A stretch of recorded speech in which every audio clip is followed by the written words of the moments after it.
Sveiki visi, mano vardas Svetlana, aš esu iš Jonavabalės kambaryje dirbtuvių ir šiandieną su jumis pasidalinsiu dar vienu mini vlogu, mini šiaip vaizdo įrašu, kuriame daug kas vyksta. Visų pirma, šiandieną keliavau į second hand parduotuvės arba kitaip sendaikčių parduotuvėlės ir vaikščiojau, ieškojau kažko smagaus, įdomaus, kažkokių interjero detalių ir radau įdomių dalykėlių. Todėl su jumis pasidalinsiu truputėlį įrašo, kaip aš vaikštau po sendaikčių parduotuvėlės, ką gero matau, ką randu. Tuomet pasidalinsiu daiktais, kuriuos įsigijau. Na ir galiausiai pereisim prie pagrindinės šio vaizdo įrašo dalies. Tai yra, kaip aš persodinsiu šią didžiulę monsterą. Tai jeigu nesate matę mano praeito video, tai yra nufilmuota prieš 6 savaitės maždaug, tai aš pasidariau savo iššūkį. Tai yra, turėjau nuvažiuoti į bet kurią parduotuvę, nesvarbu, ar tai būtų gėlių parduotuvė, ar produktų parduotuvė, svarbu, kad su gėlėmis. Ir tenais turėjau išsirinkti gėlę, kuri būtų nukainota. O nukainota būtų dėl to, kad jinai miršta. Tai yra, jie užpuolė kažkokie vabaliukai, ar ten erkutės, ar jos šaknis pūna, ar jis perdžiuvęs, ar perlaistytas augaliukas. Nesvarbu. Turėjau įsigyti augaliuką ir stengtis jį išgelbėti ir su jumis pasidalinti to proceso eiga. Tai ir padariau. Tai pagrindinė taisyklė buvo, kad tas augaliukas turėjo būti mažiukas. Kaip matyt, suprantat, tai neįvyko. Nepavyko pilnai gyventi mano plano, nes kadangi pirmiausia nuvažiavau į Vilniaus Devų parduotuvę esančią netoli Gariūnų, bet tenais neradau gėlės, kokios norėjau, tai yra buvo pagrindė vieno orchidėjos arba jau visiškai leisgyvės gėlės, kurios jau tiesiog supuvusios ir šansų juos išgelbėti tiesiog paprasčiausiai nebuvo. Todėl nusprendžiau nuvažiuoti į Ermitažą ir tenais vos įėjus pamačiau šitą gražuolę. Todėl viduje vyko didžiulė kova, nes puikiai žinojau, kad su vaikinu esame sutarę, kad nepirksiu daugiau didelių gėlių, nes namuose jau darosi truputėlį ankšta, bet taip vyko. Tiesiog negalėjau atsispirti. Kainavo 70 eurų ar 60 eurų, dabar nepamenu. Sumokėjau 19 eurų. Tai didelė monstera su dideliais gražiais lapais ir palyginus su mano galva, tai tiesiog monstras. Bet be galo stipriai ją myliu ir kaip matote, jeigu jums įdomu, galite pasižiūrėti tą vlogą, kuris buvo nufilmuotas anksčiau, kaip aš ją gelbėjau, kaip persodinėjau, bet kame buvo didžiausia esmė, kad aš ją persodinau į tuos pačius hidroakmenukus, kuriuose ją ir nusipirkau, kadangi Ermitaže tuo momentu neradau hidroakmenukų, kuriuos galėčiau ją persodinti, o staigiai pakeisti akmenukus į žemę nenorėjau, nes ir taip jau kankinosi ir nebuvo labai sveika ir nenorėjau jai sukelti dar daugiau streso, todėl nusprendžiau padžiovinti truputėlį tos akmenukus, kurie buvo viduje ir supilti juos atgal, tam kartui, kol jinai atsigaus. Ir kaip matot, jinai, kaip sakyt, atsigavo. Į naujų šakelių nieko pas ją kol kas neina, jinai dar stengiasi truputėlį pagyventi taip. Tik vienintelis dalykas, kas pasikeitė, tai turim vieną geltoną lapą. Bet spėju dėl to jį turim, kad tikriausiai labai neišlaikiau ir per anksti palaisčiau. Bet gerai žinia ta, kad kiti lapukai atrodo gan sveiki ir, nežinau, tikėkimės, kad viskas bus kuo geriausiai. Pirmiausia, galiu parodyti truputėlį filmukų, kaip aš vaikščiau po sendaikčių parduotuvėlės, kadangi Vilniuje dar nesu radusi didesnių sendaikčių parduotuvėlių, vaikštau po truputėlį smulkesnes arba po sendaikčių turgelius. Šiuo atveju ėjau į 2 sendaikčių parduotuvės esančias Savanorių prospekte. Labai daug nefilmavau, nes esu gan kukli ir filmuoti ten, kur svetimi žmonės, kurių niekada gyvenime nesu mačiusi, stovi ir spokso, kaip aš šneku su telefonu, man truputėlį nejauku. Galbūt su laiku tai praeis ir įveiksiu save ir įveiksiu savo baimės, bet kol kas kiek pavyko nufilmuoti tiek, todėl jeigu įdomu, pasižiūrėkite tuos vaizdo klipukus o tuomet sugrįšime pas mane ir parodysiu, kągi aš įsigijau.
matot, klipukai nėra patys kokybiškiausi, ar gražiausi, ar ten, nežinau, žodžiu.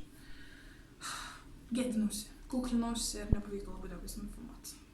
Bet tame didžiausia esmė. Svarbiausia tai, ką įsigijau, o įsigijau tikrai smagių dalykėlių, kai kurie galbūt bus kiek keistesni, bet žiūrėkim, ką turim. Tai pirmasis dalykas, ką įsigijau, tai šis krepšelis. Taip, atrodo, kam reikalingas toks krepšelis, bet jis man toks mielas pasirodė, toks iš viso man šiuo momentu ant pintų dalykų yra toks vaibas užėjęs ir labai norisi jų.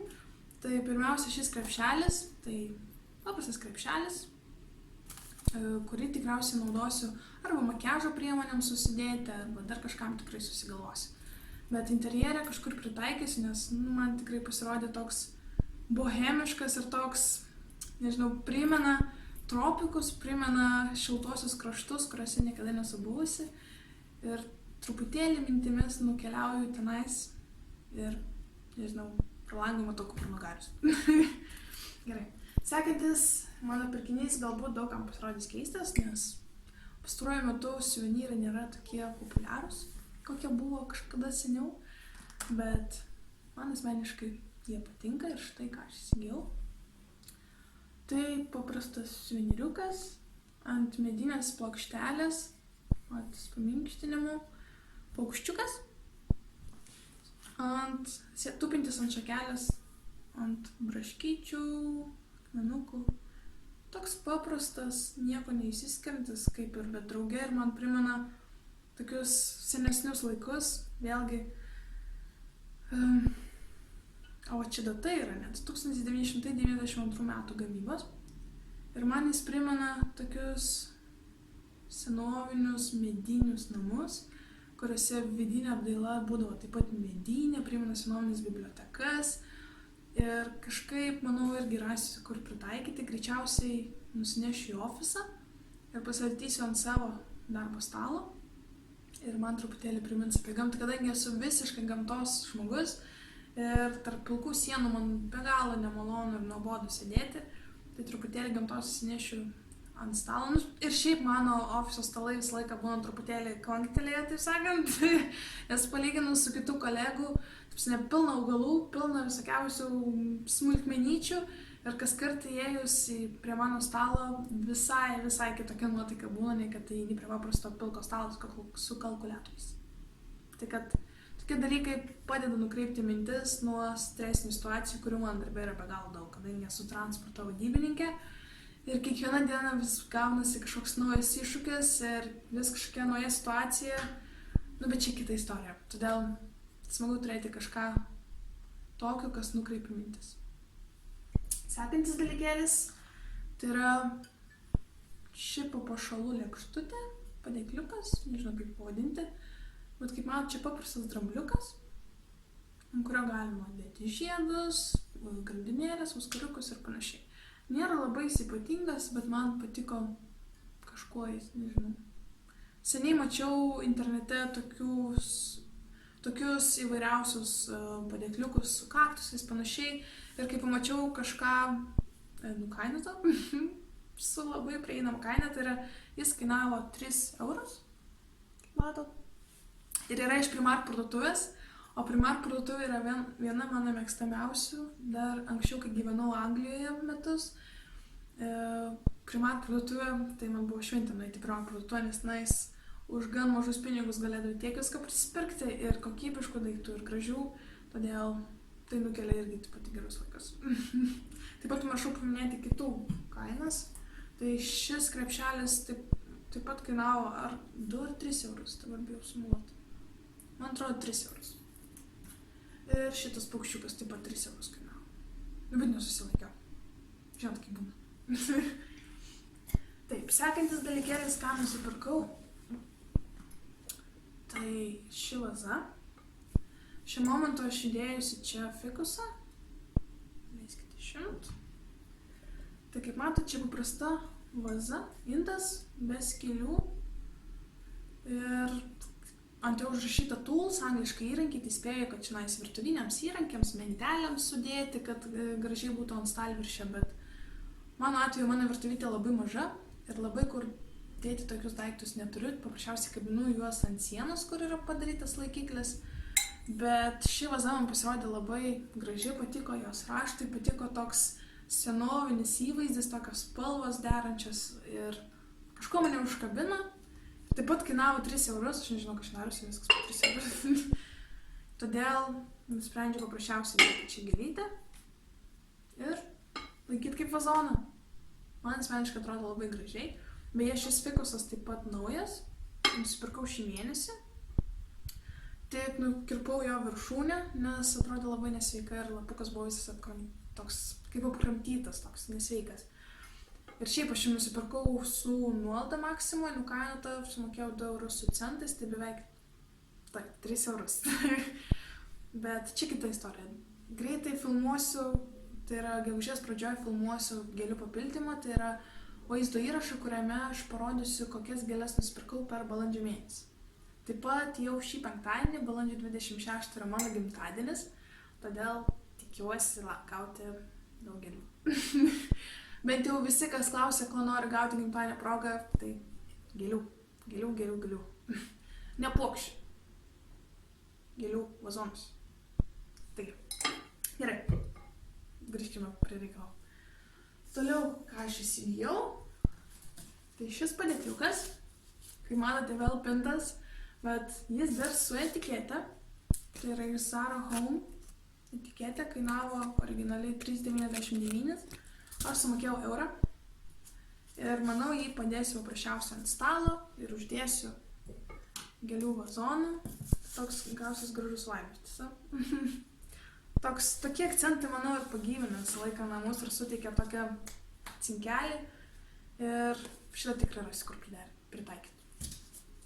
Ir paskutinis, bet neprašiausias, neatspėsit kokia kaina. 3 eurai. Tai nusipirkau štai šią vazelę. Leiskite 100 galiuką. Kaip matot, tai paprasta mažutė keramikinė vazelė su maža rožytė. Su vandeniu. Bet naudoju ją pagal paskirtį, kaip matot. Įdėjusi čia chlorofitą, kuris jau išleidęs šakneles. Bet kol kas jos sodinti nenoriu, nes man patinka tas vaizdas, kaip nežinau, kaip iš vazos bėga tas chlorofitas. Nežinau, kaip pasakyti. Bet kodėl įsigijau šią vazelę, nes dieną prieš geriausia draugė Katrin padovanojo man šitą chlorofitą, tai yra apsikeitėme su gėlytėm. Aš į Tradiskantės daviau vaikučiui, jinai man davė chlorofitą ar chlorofilo. Ir kitą dieną ėjau į parduotuvę, į sendaikčių parduotuvę šiai pasivaikščioti ir pamačiau šitą vazą ir galvoju, tobula. Tiesiog tobula. Nes gal man idealiai tinka šitą vazelę šiam augaliukui.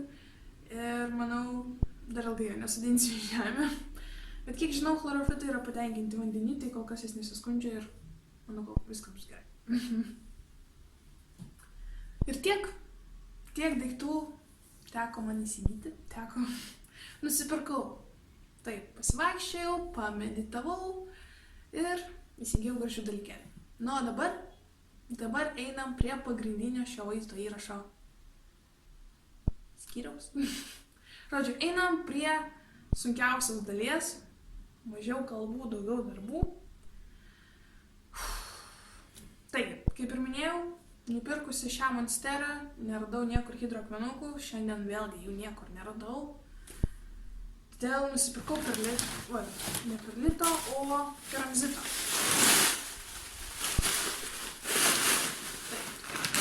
Mat, keramzitas, 12 litrų. Nusipirkau molinį vazoną. Kiek? 34 cm įstrižainės, televizorius. Žodžiu, vazonas didžiulis. Bandysime čia sudinti monsterą. Manau, bus sunku. Gerai, tai tiesiog pradėkime.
tas vienas iš 4 vaikučių nėra sveikas, tai yra turi geltoną lapą, kitas lapas visas toks.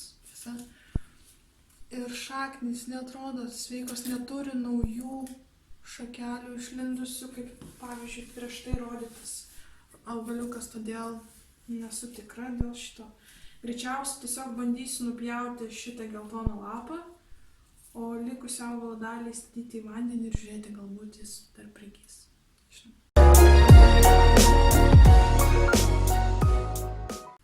Na ir paskutinė monstera taip pat atrodo gan sveika palyginus. Jo. Viskas kaip ir gerai kol kas. Taip. Tik jaudinuosi, kad nupirkau per didelį vazoną, bet gal per daug nepakenks, kadangi čia nebus žemės, o bus hidroakmenukai. Bet žiūrėsim.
Na ir tiek, kaip matote, monsterą pasodinau būtent į keramzitą, kadangi jau iki šiol jinai augo hidroakmenukuose ir aš nenorėjau sukelti daugiau streso ir staiga pakeisti žemę, tai yra hidroakmenukus į žemę. Tai ir todėl ši monstera bus kaip ir eksperimentinė monstera, kadangi niekada nesu iki šiol auginusi vazoninės gėlės tik keramzite ar tik hidroakmenukuose. Ir tai bus kažkas naujo. Pastaruoju metu mačiau ne vieną įrašą internete, tai yra socialiniuose tinkluose, Instagram, Facebook ar YouTube, kur žmonės paprasčiausiai nustoja naudoti kambariniams augalams žemę ir pakeičia ją hidroakmenukais arba keramzitu. Taip jie stengiasi, kaip suprantu, išvengti visokiausių vabaliukų, kad neužsiveistų tarp šaknų, kad nepradėtų kiaušinukų ir panašiai. Na ir begalė kitų priežasčių, kuriuo aš kol kas nelabai noriu gilintis, nes man žemė kol kas yra kaip ir priimtinas dalykas ir nieko man jis per daug nemaišo. Todėl tai yra eksperimentas, kurio eiga pasidalinsiu su jumis ir sekančiuose savo vaizdo įrašuose. Tai yra vėl po kelių mėnesių parodysiu jums, kaip sekasi šiai monsterai, kaip jinai gyvena. Šiuo momentu jinai stovės prie šiaurinės palangės, tai yra saulės gaus tik ryte tiesioginės ir ta saulė nėra labai stipri, nes labai trumpai būna, gal apie valandą. Todėl laukite, kas bus toliau, laukite atnaujinimų. Jeigu buvo įdomu, nepamirškite paspausti patinka mygtuko, nepamirškite užprenumeruoti mano kanalo ir paspausti varpelio, kad nepraleistumėte ne vieno mano vaizdo įrašo. Ir susitiksime kitą kartą. Iki!